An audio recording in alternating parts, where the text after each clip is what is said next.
चुनाव आयोग की निष्पक्षता उतनी आवश्यक है जितनी न्यायपालिका की स्वतंत्रता आवश्यक है।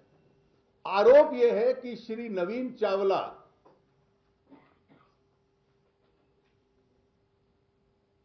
suffered from political bias.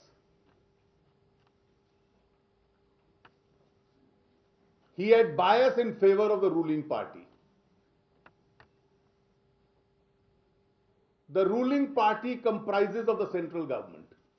जिनके पक्ष में बायस्ड होने का आरोप है,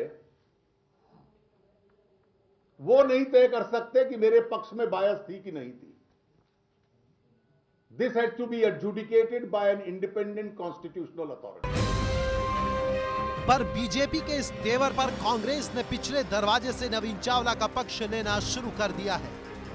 मैं किसी भी मीडिया रिपोर्ट के आधार पर अपना वक्तव्य नहीं दे सकता, लेकिन सारी राजनीतिक दलों को ऐसे संवेदनशील मसलों पर जहां चुनाव आयुक्त के बारे में टिप्पणी की गई हो, ऐसे सभी विषयों से सारे राजनीतिक दलों से बचना चाहिए, राजनीतिक दलों को बचना चाहिए।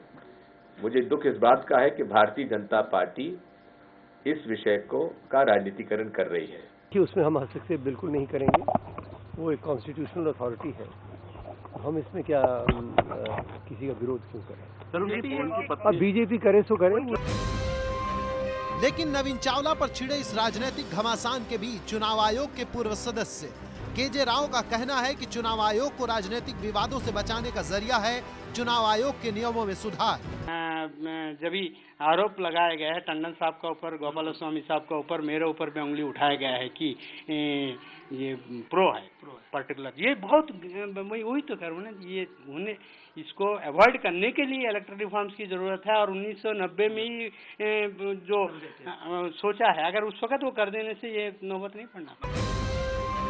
सुधार की गुहार और राजनीतिक चक्रव्यूह के बीच नवीन चावला का भविष्य अब भी अधर में है। बीजेपी ने मांग की है कि जनहित में सरकार नवीन चावला पर लगे आरोपों की फहरिस्त को सार्वजनिक करे। दिल्ली से विकास भदौरिया के साथ निपुण सहगल और राजन सिंह की रिपोर्ट।